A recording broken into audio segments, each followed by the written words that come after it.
निरोप देतोय काय घे घे घे हरिनाम घे आणि माया सारी सोडून दे.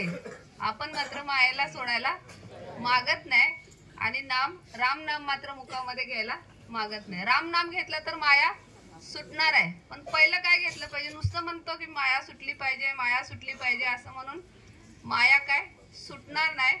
कारण मायेचा एवढा परिणाम जबरदस्त आहे, एवढा परिणाम जबरदस्त आहे की ती कशाने सुद्धा हटत नाही. पण पिंगळाने काय उपदेश केलाय तर आता हे पिंगळा म्हणजे कोण आहेत बरं? कोण पिटतंय ही दौडी? ही दौंडी कोण पिटतंय?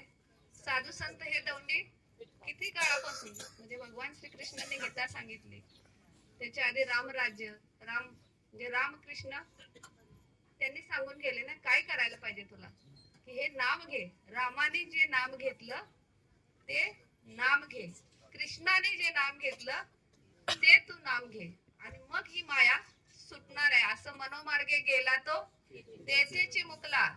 पण साधू संतांच्या मार्गाने गेला आणि हे राम नाम जे रामाने घेतलं, कृष्णाने घेतलं म्हणून ते पूजनीय आहेत. का बरं पूजनीय? आता म्हणजे परवा 16 झाला की नाही, रामराज्य येणार आहे. आपल्या इथं म्हणजे खऱ्या अर्थानं तो जे तिथं फक्त रामलल्लाची प्रतिष्ठापना केली. पण इथं महात्म्यांच्या प्रयोजनामध्ये काय की त्यांचा राज्याभिषेक, वनवास संपून ते इथं आलेले आहेत आणि राज्याभिषेक झालेला आहे. म्हणजे संध्याकाळी जो दीपोत्सवाचं वातावरण होतं की खऱ्या अर्थानं त्या ठिकाणी राम आलेले आहेत. बरं राम का आलेत? राम नाम काय काय पिंगळा काय म्हणतोय? घे घे घे हरिनाम घे. हा राम नाम आहे म्हणून इथं राम अवतरलेले आहेत आणि अयोध्येचा जो अनुभव आहे तो या ठिकाणी आपण सगळ्यांनी अनुभवलेला आहे. म्हणजे मूळ काय इथं की का बरं हा अनुभव आहे तर या ठिकाणी नाम आहे. पंढरपुरात जे जातात सगळेजण, म्हणजे पंढरपुरात सुद्धा ते प्रतीकाने मांडलेलं आहे ना, जाऊ देवाची या गावा घेऊ तेथेची विसावा. जाऊ देवाची या गावा घेऊ तेथेचे विसावा. मग देवाच्या गावाला जायचंय कसं? मग अशी बाबांनी सांगितलं की नाचत जाऊ त्याच्या गावा आलाय. काय भेटत तिथं? सुख देईल विसावा रे. काय विसावा देणार आहे तिथं? सुख विसावा देणार आहे. म्हणजे काय विसावा देणार आहे तिथं? सुख. म्हणजे कुणाच्या गावाला जायचंय, कसं जायचंय तर त्या ठिकाणी पंढरपुरामध्ये गेल्यानंतर पंढरी निर्माण केले ना आपल्यासाठी. हा पंढरी निर्माण केले. पंढरपूरमध्ये गेल्यानंतर पहिली पायरी कशाची आहे बरं? नाम. कशाचं दर्शन नाही झालं तरी म्हणजे खूप गर्दी असेल एकादशीला वगैरे, तेवढं पहिल्या पायरीचं नामदेव पायरीचं दर्शन घेऊन ये, तेवढं तरी करून ये. दृष्टांत किती सुंदर मांडलाय बघा तिथं. आपण म्हणतो पंढरपूर पंढरपूर, पण ते सगळं ते रचलेलं आहे ना. हा रचना आहे ती, स्वरूपाची रचना आहे. असं नुसतं ते मंदिर नाहीये त्या ठिकाणी, ते स्वरूपाची रचना आहे. नामदेव पहिली पायरी आहे. नाम हाच देव आहे. पहिली पायरी म्हणजे नाम घेतल्याशिवाय पुढं तुम्हाला दर्शन त्या पांडुरंग परमात्म्याचं गाभाऱ्यातलं दर्शन होणार आहे का? हे प्रतीकाने मांडलंय. म्हणून मग हे नाम घेत नसेल तर मग काय म्हंटलंय? एकनाथ महाराज म्हणतात, पाबोळावरी मुंगळा घाली येरझाऱ्या तैशा यांच्या वाऱ्या पंढरीच्या. नाम हाच देव आहे हे जर समजत नसेल, नाम ही पायरी जर चढून जात नसेल तर देव भेटेल का? जातोय मस्त देवाच्या गावाला, जातोय की नाही, पण भेटेल का देव? कारण पहिली पायरीचं दर्शनच झालेलं नाही अजून. पहिली पायरी हे नाम आहे. आता महात्म्यांचं कार्य कसं असतंय बघा. बाबांचंच प्रवचन आहे आत्मकल्याण आणि विश्वकल्याण म्हणून, त्याच्यातलाच विषय आपण इथं त्याच्यावरती चिंतन करायचंय. महात्म्यांना सतत कशाचं स्फुरण होत असते बघा? आत्मशोध, आत्मबोध, आत्मकल्याण आणि विश्वकल्याण या संकल्पनांचं ज्यांना सतत स्फुरण होतं ते महात्मा. महात्मा कोणाला म्हणायचं? म्हणजे संत ओळखायचे कसे? नाम कोणाकडून मिळालं पाहिजे? नाम घ्यायचंय, त्याच्याशिवाय माया सुटणार नाही, त्याच्याशिवाय देवाच्या गावात विसावणार नाही. देवाच्या गावात विसावल्याशिवाय खरं सुख भेटणार नाही, शाश्वत आनंद भेटणार नाही. सगळ्यांना म्हणजे सगळे काहीतरी पाहिजे. मग आपण इतर वस्तूमध्ये शोधत असतोय, पण इथं काय सांगितले, इतर वस्तूमध्ये, कारण मायाच आहे ती. माया काय सुख देणार नाही. मग कुठं जायला पाहिजे, देवाच्या गावाला जायला पाहिजे. आता 2018 सालीच इथं यावेळेला ज्यावेळेला मागचा वैष्णव मेळावा इथे झाला त्यावेळेला शिव मंदिराचं लोकार्पण झालं या ठिकाणी. आणि ते मंडपाची रचना जी होती का नाही, म्हणजे मंदिराच्या मागच्या साईडला होती. आणि असं सहज कोण आलं गावात तर ओळखता येणार नाही की इथं आहे म्हणून, की वैष्णव मेळावा आहे आणि त्याचा मंडप आहे, असं भव्य दिव्य मंडप आहे आणि इथं भव्य दिव्य काहीतरी चालू आहे. म्हणजे तू असं मंदिराच्या समोरच येऊन दर्शन घेऊन जाऊ शकतो ना मागे. मग ते आणि आतमध्ये बघितलं मंदिराच्या म्हणजे मंडपाच्या आतमध्ये आल्यानंतर, धर्म मंडपाच्या आतमध्ये आल्यानंतर तिथं समोरच फोटो जो होता तो मोक्ष स्थानाचा फोटो त्यावेळेला ठेवलेला होता. म्हणजे श्यामबाल्याचं वर्णन त्या ठिकाणी म्हणजे रूपात्मक रूपाने मांडलेलं होतं व्यासपीठावरती. आणि बाहेरच्या स्वरूपाची रचना पण तशीच होती. आणि त्यावेळेला मग हे श्यामबालेच्या ह्याच्यावरती चिंतन झालेलं होतं की म्हणजे बाहेर आता आहे ना सगळं जे आहे ते रूपाने मांडलेलं आहे की या ठिकाणी आकर्षित व्हावं. म्हणजे त्याला काहीतरी भक्ती करायला साधन पाहिजे ना. मग रूपामध्ये तो आला, तुला पाहिजे ना की भक्ती करायसाठी. मग त्याने ते पण रूप धारण केलं. पण त्या रूपामध्ये न अडकता बाहेर आता ही 33 कोटी दैवत आहेत ना आपली.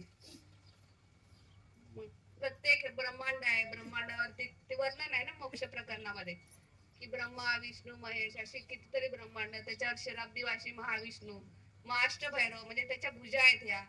आणि मग त्याच्या आतमध्ये जावा, मग आतमध्ये जावा, धर्म मंडपामध्ये जावा तिथे. आणि मग तिथं पहिल्यांदा काय लागतोय, काळा पट्टा लागतोय. आणि काळ्या पट्ट्या लागला की त्याच्यात तिथं म्हणजे असं वाटतं की हे खरं असेल का, ते खरं असेल का, असं जे काय शंका कुशंकाचं अंधार तिथं तयार होतो की नाही. बाहेरचं भौतिक जगाचा जो काही प्रकाश आहे की नाही, मग देवाला मागितलं की माझं हे काम होतंय, ते काम होतंय, हे प्रकाश बाहेरचा आहे ना. इथं मला आल्यावर काय प्राप्त होणार आहे. इथे हे लोक सांगतात की इथं काय मागायचंच नाही. बघा म्हणजे ते अंधकार कसा आहे, इथं मागायचंच काय नाही तर कशाला जायचं. अंधकार आहे की नाही मायाचा, मागायचं नाही मग अशा ठिकाणी कशाला जायचं. मी तर आलो काहीतरी मागायसाठीच येतो ना देवाकडे. पण अंधकार आहे मध्ये. कसा अंधकार आहे की आपल्याला असं भ्रमात टाकतो की मागायचं नाही तर मग कशाला जायचं. मला काहीतरी सुख पाहिजे, मी काहीतरी मागायला आलोय ना, समाधान पाहिजे, काहीतरी मागायला आलोय. पण मागायचं काय हे कळत नसल्यामुळं मागण्याची गरजच नाही. खरं तर त्याने एवढं भरभरून दिलंय, ह्याचं ज्ञान आतमध्ये गेल्यानंतर त्या ठिकाणी जाऊ देवाची या गावात ते घेऊन तेथेची विसावायचं तिथे. तिथून पुन्हा कुठं बाहेर पडायचं नाही, कारण तिथेच तो शाश्वत विसावा आहे. आनंदाचा जो काय कंद आहे तो त्या ठिकाणी आहे. पण मग मध्ये अंधाराचं काळं कड लागतंय आणि मागचा प्रकाश त्याला दिसायला लागतोय. आणि मागच्या प्रकाशातून तो मागच्या प्रकाशाच्या दिशेने वळायला. मग बरेच लोक असं येतात आणि मग इथं विषय ऐकतात की नाही इथं काय मागणंच नाही, शबरीचं असं काय काय उदाहरण असं ऐकतो की नाही, किंवा रिद्धी सिद्धी हे असलं काय नाही नाही. इथं काय फक्त भजन करायचंय. पण भजनाचा आनंद काय हे तिथं गेल्याशिवाय कळणार नाही. इथं फक्त भजनाचा आणि भक्तीचा आनंद. भक्ती कशी करायची आहे, तिच्या मार्गाला लागायचं कसं, त्यांची विनियोगाची रीत आहे. मग पहिली पायरी काय, नाम घे घे घे हरिनाम घे. आता हरिनाम घेतल्यानंतर काय होतंय बरं, आत्म शोध होतोय. आत्म शोध होतोय. मी कोण आहे ह्याचीच ओळख नसते ना. शोध झाला पाहिजे. आपण बाकी सगळ्यांना ओळखतो, हे अमके ते तमके, ते यांचे आहेत, ते आमके बॉस आहेत, हे कोणतरी लय मोठे आहेत, सगळ्यांना ओळखतो. पण आपण स्वतःला ओळखतो का, किंवा शोध पण नसतो त्या दिशेने. किंवा देव कोण आहे, म्हणजे देव कसा आहे नेमका, तो मला कधी भेटेल का, तिचा शोध घ्यायचा प्रयत्न होतो का. फक्त आपलं काय, माझं काम होत आहे ना, झालं, तिथं जायचं, फुलवायचं नाव, माझं काम फक्त एवढं कर. तू कसं आहे मला त्याची जाणून घ्यायची काय गरज नाही. पण इथं नाम ही पायरी ज्यावेळेला आपण त्या नाम पायरीवरती येतो, नाम घेतो, त्यावेळेला तो आत्मशोध होतो. मी कोण आहे, हे सगळं काय आहे, देव कसा आहे, त्याचा आणि माझा संबंध काय आहे, तो माझ्या किती जवळ आहे. माझी मज निज वस्तू दाविली कालच्या कीर्तनामध्ये होता की नाही विषय. कुठली कुणाची वस्तू दाखवली, नामाच्या चिंतनाने ही आपल्या आतमध्येच आहे ना, तो असं काय बाहेर नाही ना कुठं. ती निज वस्तूचं प्रगटीकरण होते. मी कोण आहे याचा ज्ञान होते, आत्मशोध होतोय. पुढं मग इथं आल्यानंतर हळूहळू म्हणजे नाम घेतलं, चिंतन झालं. मग बाबांची वाक्य आहेत ना, 4 महावाक्य. विषय प्रयोजन समजून घ्या, कर्माचा संबंध समजून घ्या, चांगला विचार करा आणि बारीक विचार करा. विषय प्रयोजन, मला जन्माला येण्याचं विषय प्रयोजन काय, नेमकं मी कशासाठी जन्माला आलोय. काही मायेत अडकण्यासाठी, प्रपंच करण्यासाठी. आता सांगितलं प्रपंच काय सुख देत नाही. प्रत्येकाचा अनुभव आहे. असं कोण आहे की त्याला प्रपंचाने सुख दिलंय, असं कोण आहे का इथे. प्रत्येकाचा तो अनुभव, एक कॉमन अनुभव आहे सगळ्यांचा, की प्रपंच सुख देत नाही. जसं चिंतेचा अनुभव आहे तसं प्रपंच सुख देत नाही, हा प्रत्येकाचा अनुभव आहे. पण तरी सुद्धा मग त्याच्यातून सुटण्यासाठी मार्ग काय आहे, हा की विषय प्रयोजन. मग मला नेमकं काय करायचं, मी तर प्रपंच करायला लागलोय पण मला सुख काय मिळत नाही. मग नेमकं विषय प्रयोजन काय, माझ्या जन्माचा उद्देश काय, हे न कळायल्यामुळं आपण अडकतोय ना.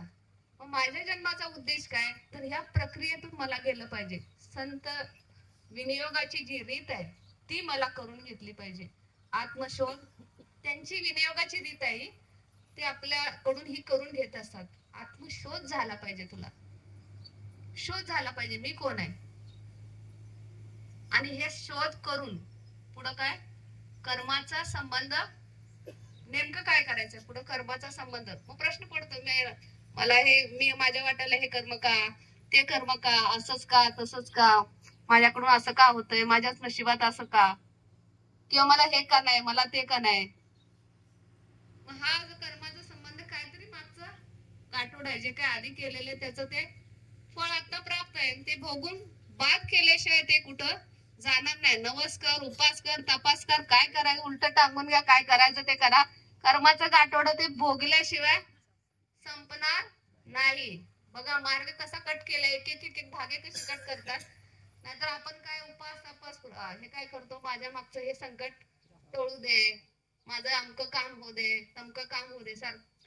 पण हे काय करतात तिथं, हे कर्माचा संबंध समजल्यामुळे मला हे भोगून, आनंदाने भोगून हे बादच केलं पाहिजे, त्याच्याशिवाय काय पर्याय नाही. म्हणजे तसंही असंही भोगायचंय, तसंही भोगायचंय, तर आनंदाने का नाही भोगायचं. मग हा तिथं निश्चय होते कर्माचा संबंध समजल्यानंतर. कर्माचा संबंध जोपर्यंत समजत नाही तोपर्यंत आपण काय होईल, कसं होईल, असं का तसं काय, या प्रश्न उत्तरामध्येच अडकत राहतो आणि विचारामध्ये तेच चक्र चालू राहते.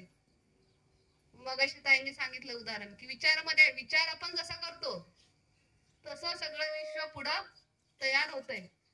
मग साधं ते यांचं उदाहरण, की तुम्हाला सापाचा दंश होऊन तुम्हाला मारलं, म्हणजे तुम्हाला शिक्षा काय, सापाचा दंश होऊन तुम्हाला मृत्यू येईल. विचारात ते आलं नाही आणि त्याच्याप्रमाणे खरोखरच त्या ठिकाणी विष निर्माण झालं. तसं मग बाबांनी पुढे सांगितलं ना सिद्धांत, की चांगला विचार केला तर, मग चांगला विचार केला तर ते विचार भिनतील ना सगळीकडं, तेच विचार भिनतील ना. आणि दुसरा विचार केला तर, प्रपंचाचा विचार केला तर प्रपंचच भिनेल. चांगला विचार, इथं चांगला विचार समजून घेण्यासाठी इथं सत्संगात यायचंय. चांगला विचार मनोमार्गे समजत नाही. आपल्याला कुठंतरी वाटतं मी सात्विक कर्म केलं, दान धर्म केलं, हे चांगलं, पण खरोखरच हे चांगलं आहे की नाही ते सांगू शकतात. धर्माची तू मूर्ती, पाप पुण्य तुझे वाती. आपण नेहमी पाप पुण्याचा विचार करतो. चांगला विचार म्हणजे काय, काहीतरी माझ्याकडून पुण्यात्मक झालं पाहिजे, आमचं झालं पाहिजे. पण पाप पुण्य होतंय हे ठरवणार कोण.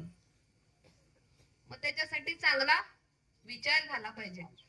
आता चांगला विचार झाला पाहिजे, मग ते एकदा करून फायदा आहे का, सतत झाला पाहिजे. मग प्रत्येक क्रिया, प्रत्येक श्वासावरती आपल्याकडून कर्म होत आहे ना.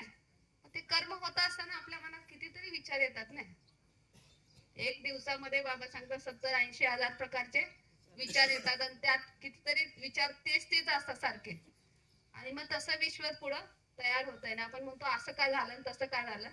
तुझंच निर्माण केलेलं जग आहे ना. ह्याला बदलायचं असेल, याच्यात परिवर्तन करायचं असेल तर काय, विचारामध्ये बदल झाला पाहिजे आणि सतत झाला पाहिजे. मग त्याच्यासाठी सूक्ष्म विचार कर, बारीक विचार कर. आपण प्रपंच म्हणतो ना, बारीक विचार, बारीक बारीक विचार केला पाहिजे. म्हणजे पैशाला पैसा जोडायचा, तसं इथे विचाराला विचार जोडला पाहिजे ना. की माझ्याकडून असं होतंय का आचरण, माझ्याकडून तसं होतंय का आचरण. मग विचाराला विचार जोडत गेलं तर मग त्या ठिकाणी सूक्ष्म बारीक विचाराचं जी काय रीत आहे ती समजायला लागते. की बाबाने हा विचार सांगितला, त्या प्रसंगाच्या वेळेला त्या विचारात असो तर बरोबर आठवतो, आणि त्या विचारात नसो तर काय होईल कसं होईल, काय होईल कसं होईल, हा प्रत्येकाचा अनुभव आहे. आणि तो विचार क्लिक झाला त्या ठिकाणी की लगेच मोकळा होतोय. हा प्रत्येकाचा अनुभव आहे की नाही.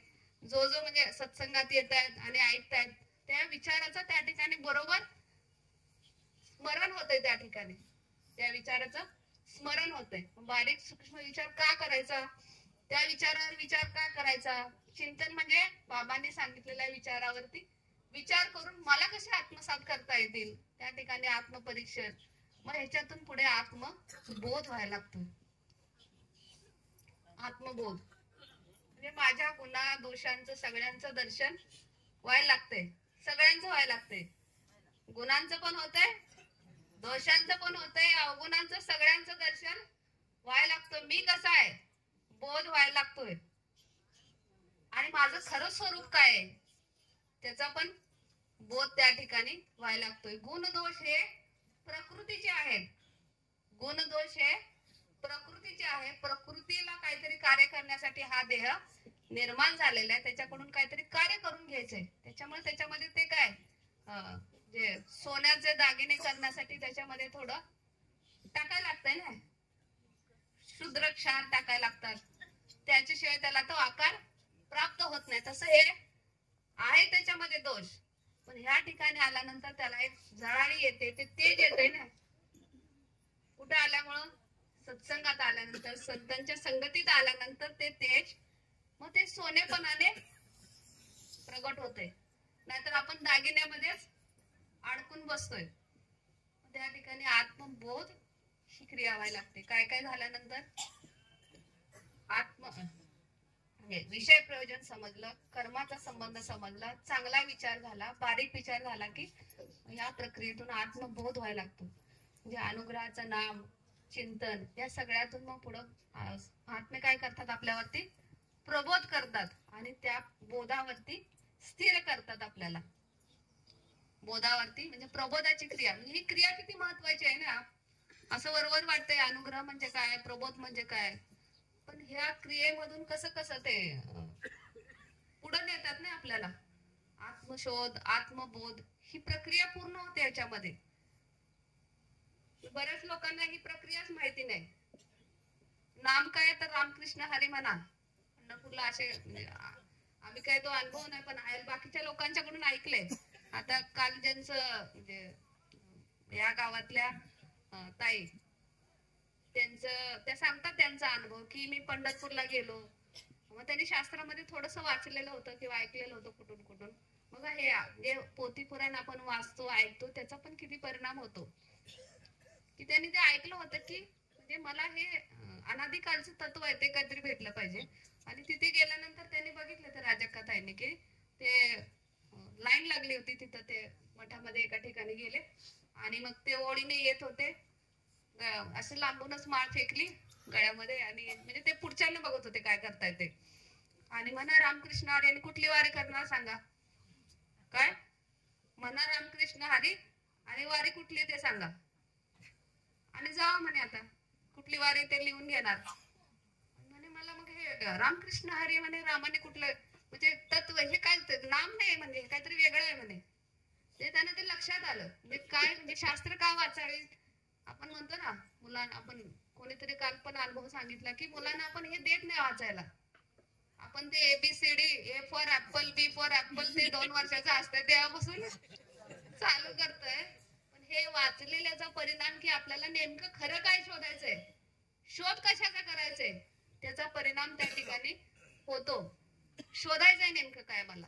ए फॉर ऍपल आणि बी फॉर बॉल आणि सी बॉल कॅट ते शोधून काय फायदा आहे, ते अस्तित्वात आहे ना, ते वास्तव आहे.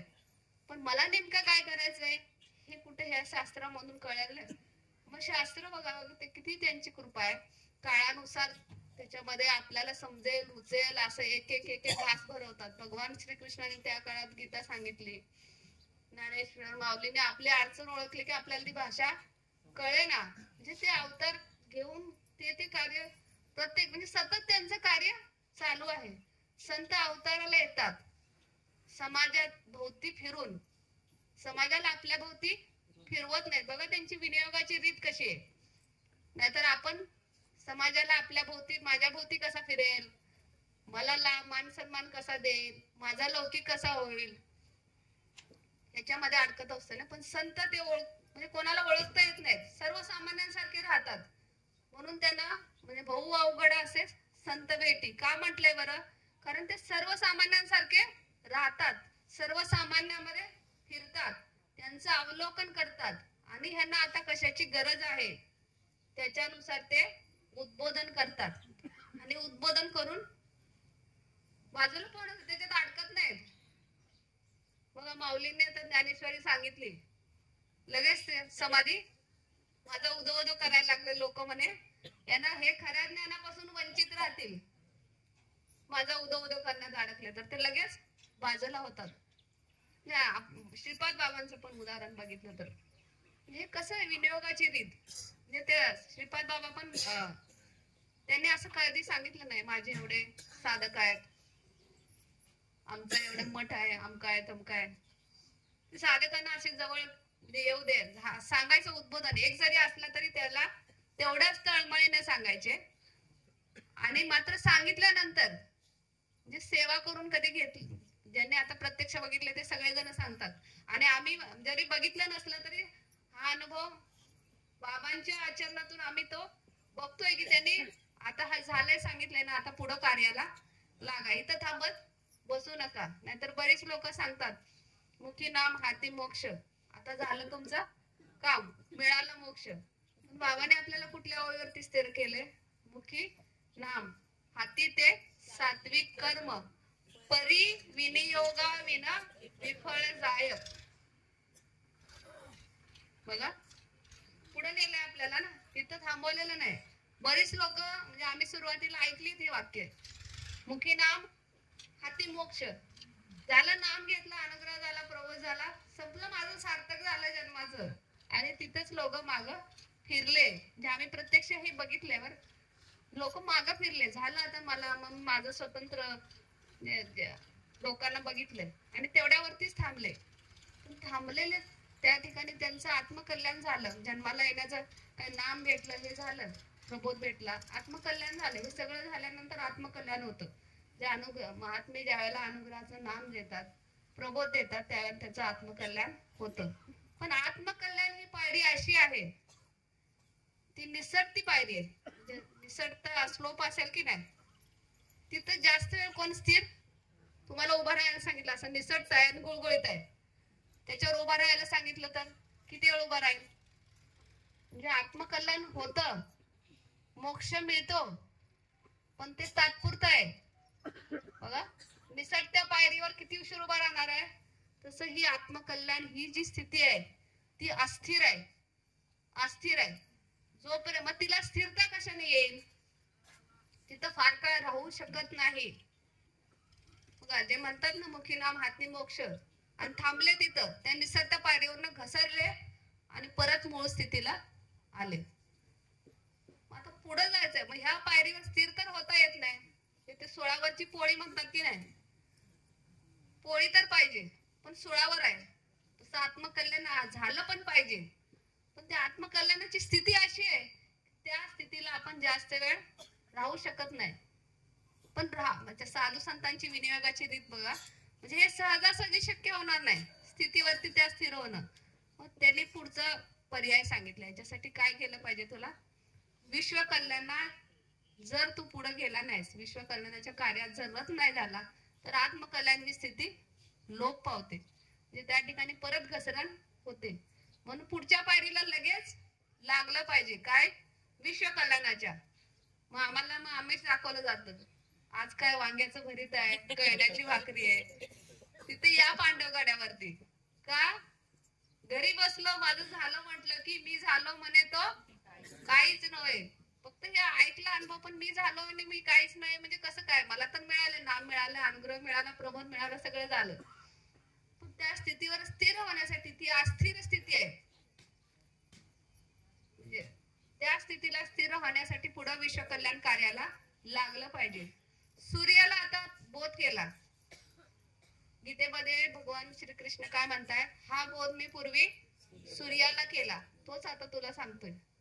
मग आता सूर्याला बोध केला, मग तो तिथं थांबला असता की आता झालं माझं कल्याण, आता मी काय उगवलं नाही तरी चालतंय, माझं झालंय की कल्याण. पण रोज उगवतो नाही, रोज उगवतो. हे काय सृष्टीचं चक्र चालू आहे की नाही? आपण ज्या ग्रहावरती राहतोय पृथ्वीचं चक्र, सूर्य नसेल तर चालेल का? लहानपणी निबंध असायचा, एक दिवस सूर्य उगवला नाही तर काय काय काय काय काय कल्पना अशा की हे नाही होणार, ते नाही होणार, शेवटीच आपण नष्ट होणार, जीवन होणार, अभंग म्हणजे हे सगळ्यांना निबंध असायचा मराठीमध्ये. सूर्य अस्ताला गेला तर, सूर्य उगवला नाही म्हणजे तर काय होईल? पण तू कधी बघा, सूर्याला बोध केलाय, ज्याला बोध केलाय त्याच पुढची स्थिती काय आहे? त्याचं आत्मकल्याण झालेलं आहे, पण तो तिथं थांबला का? तर पुढे विश्व कल्याणाच्या कार्याला लागलेला आहे. रोज तो नित्य नेमाने त्याचं कार्य चालू आहे.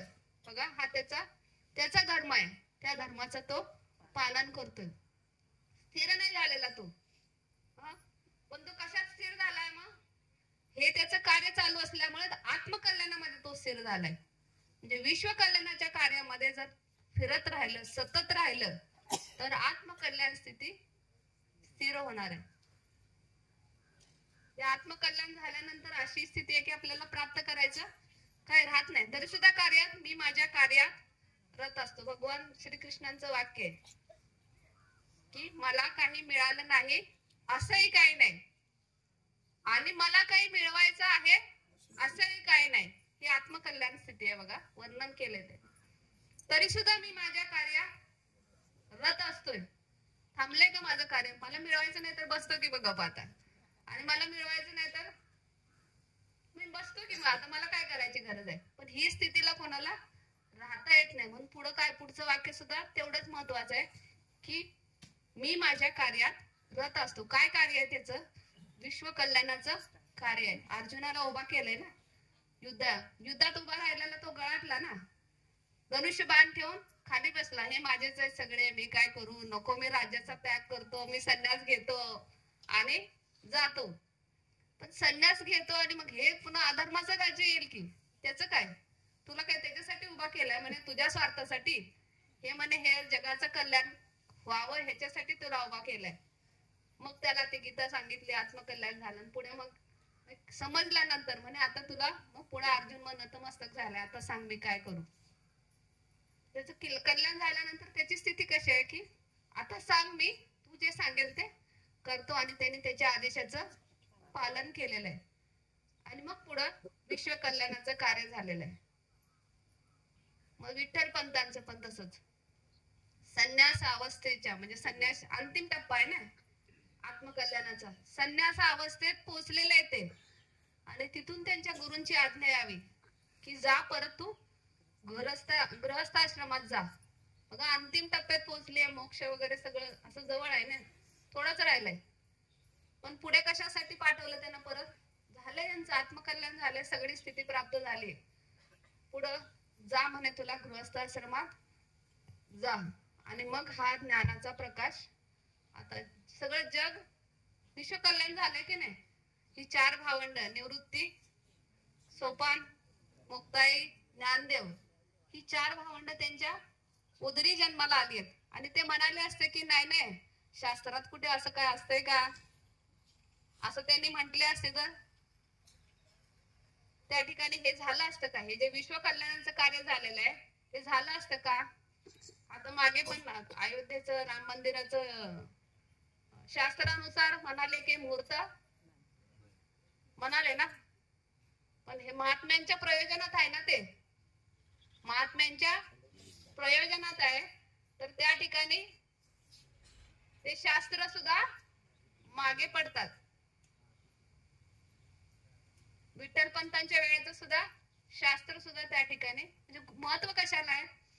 गुरु आज्ञेचं. गुरु आज्ञा हेच अंतिम सत्य आहे. पण गुरु कोण पाहिजे? तर हे अशी विनियोगाची रीत करून घेणारे संतच पाहिजे. आणि आपल्याला असे महात्मे लाभलेत हे आपलं भाग्य. आपल्याला भाग्यवान बनवलंय कोणी? भाग्यवान म्हणजे आपण म्हणतो आपलं भाग्य आपलं भाग्य, पण आपली काही मेहनत आहे का? खरं तर त्यांनी आपल्याला भाग्यवान बनवलंय.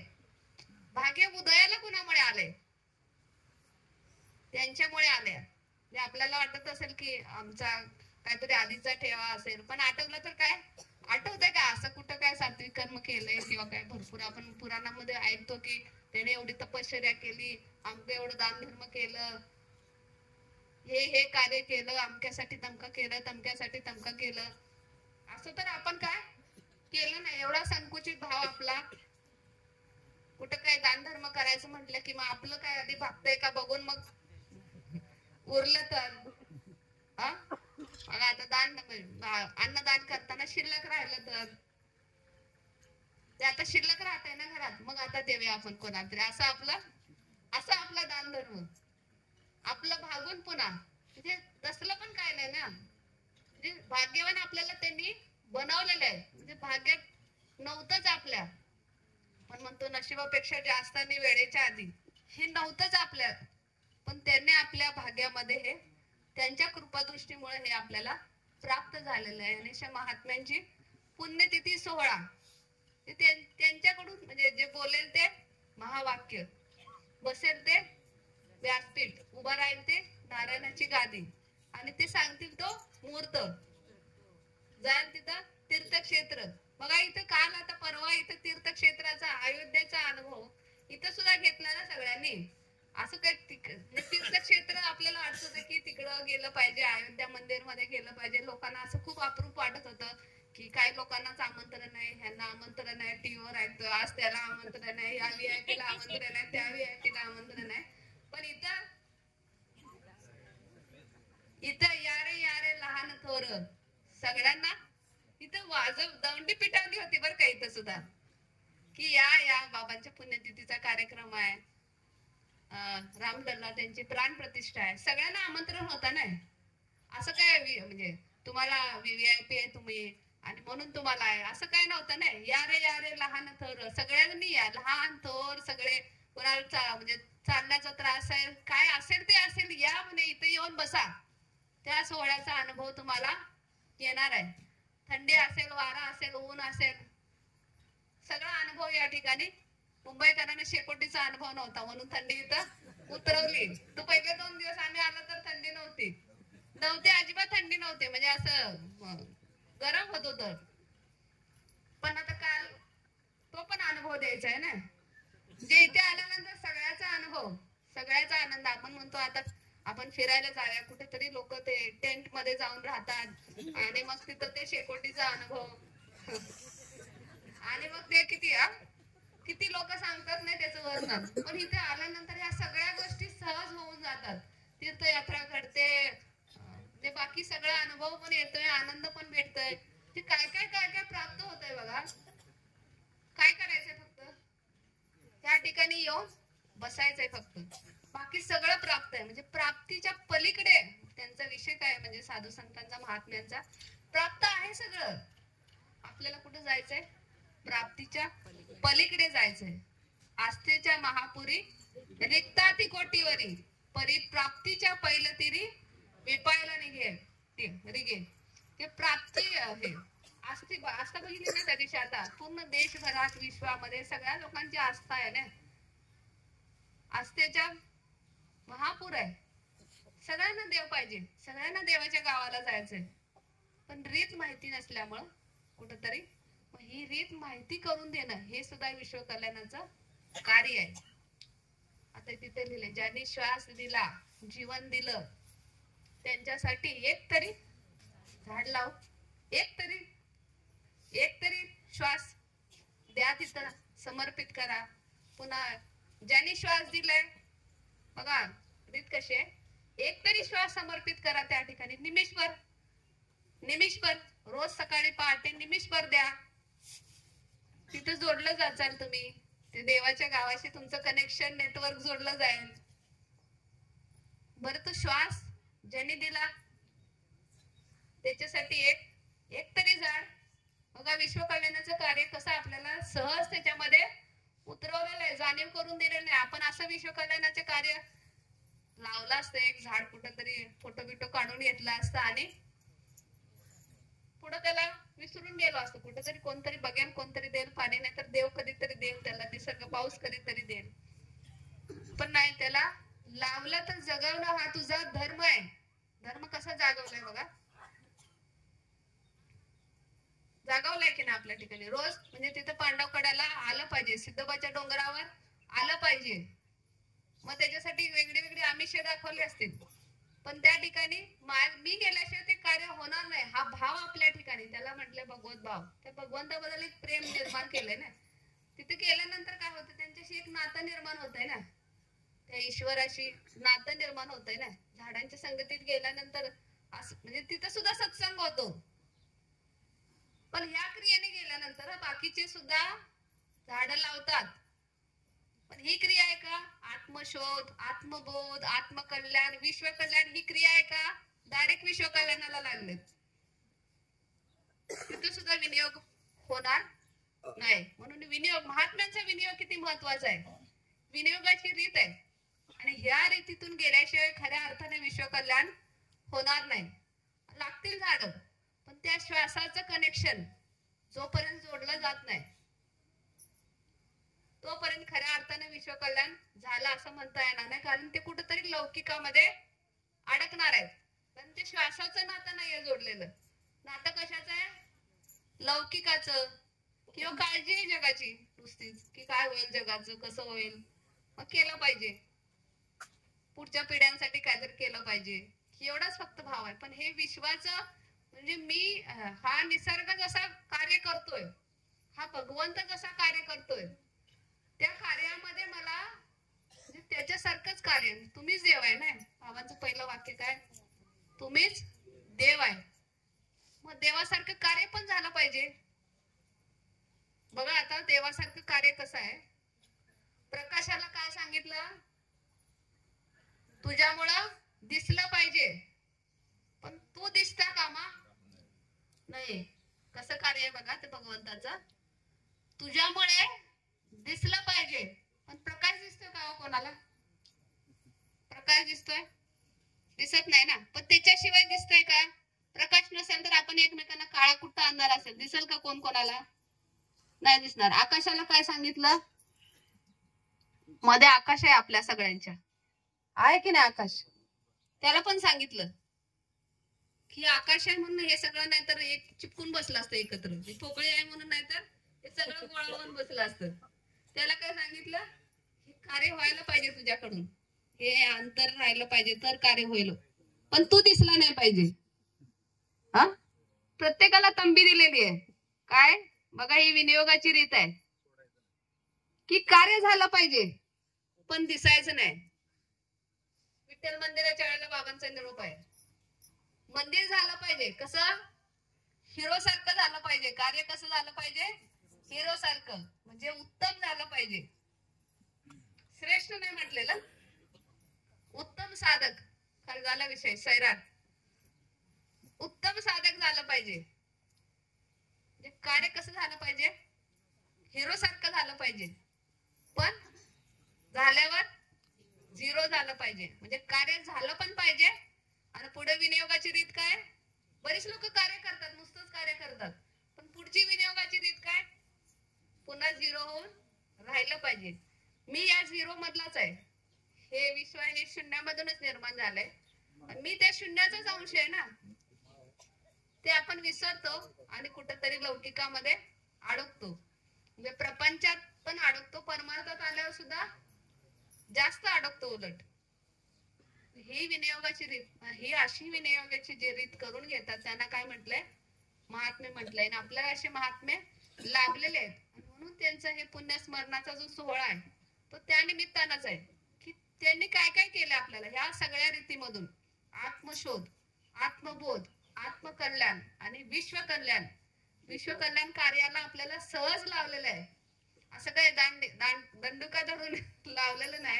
जसं ते मगाशी हे 12 हात मध्ये सांगितलं त्यानं प्रेम प्रक्षेपणाची क्रिया केलेली आहे ना, प्रेमाने क्रिया झालेली आहे, म्हणून ते परिवर्तन झालं की नाही मी गेल्याशिवाय म्हणजे मी गेलंच पाहिजे त्या ठिकाणी, मला हे केलंच पाहिजे. मला काही झालं तरी चालेल पण झाडांना काय त्रास नको, झाडं ही जगली पाहिजे. हा भाव कुणामुळे निर्माण झाला? मी गेलं पाहिजे त्याशिवाय गो शाळेमध्ये त्या ठिकाणी काम होणार नाही, मलाच गेलं पाहिजे त्या ठिकाणी. नाहीतर कोणतरी येईल की करेल की मी रोज जातोय, मला आज गेलंच पाहिजे का? नाही, मला तिथं गेलंच पाहिजे. कारण माझी जी स्थिती आत्मकल्याण स्थिती, ते पण भाव नाही खरं तर. म्हणजे तो बाबांनी भाव माझं आत्मकल्याण टिकून राहिलं पाहिजे असं पण नाही, त्या ठिकाणी मला गेलंच पाहिजे. हा जे काही तळमळ किंवा तयार केलंय की नाही, भाव निर्माण केलाय, प्रेम निर्माण केलंय, त्या भावातून हे कार्य, प्रेम प्रक्षेपणाच्या क्रियेतून हे प्रेम निर्माण झालंय. आणि अशी ही महात्म्यांची रीत आहे. ह्या महात्म्यांच्या रीतीमध्ये आपल्याला सतत राहायचंय आणि सतत राहण्यासाठी विश्व कल्याण कार्यामध्ये राहायचंय. आता पुढचे पण आहेत काय काय, कोणाला अनुग्रह प्रबोध घ्यायची क्रिया चालूच आहे, अजून कोण राहिले असेल त्यांनी यायचंय. पुढची कीर्तनाची सेवा चालू होईल आणि हा असाच अखंड चालू आहे ना हा सोहळा. वैष्णव वेळा हा आपला अखंड चालू आहे. विश्व कल्याण कार्यामध्ये गोशाळेमध्ये जा, तिथं पण भजन चालू आहे, सकाळी उठल्यानंतर भजन चालू आहे, पांडवकडा सिद्ध, हे सगळं भजनाच्या ह्याच्यातून रीतीमधून विश्व कल्याणाचं कार्य होतंय आपोआप. पण ह्या रीतीमध्ये जोडलं राहण्यासाठी सकाळचं ब्रह्ममुहूर्तावरचं भजन मात्र झालं पाहिजे. जय हरी सगळ्यांना. जय हरी. अजून कुणाला अनुग्रह प्रबोध घ्यायचा असेल